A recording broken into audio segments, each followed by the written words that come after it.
اسی طرح سیکولرزم کہتا ہے ٹھیک ہے آپ محمد صلی اللہ علیہ وسلم کو مانیں، ان کو ایک گریٹ مین مانیں، ایک عظیم انسان ان کو مانیں، ہمیں کوئی اعتراض نہیں ہے۔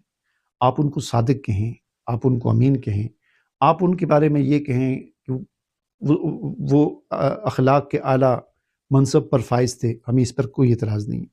لیکن آپ ان کو رسول کہہ تو سکتے ہیں، لیکن رسول کے جو تقاضے ہیں وہ آپ یعنی ان کی اجازت نہیں ہے۔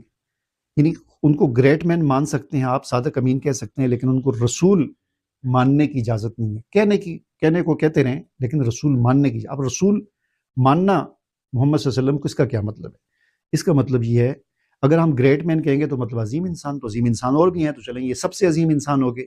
صادق اور امین اور بھی ہیں، تو یہ ان میں سب سے زیادہ صادق اور امین ہو گئے، اس پہ ان کو کوئی اعتراض نہیں۔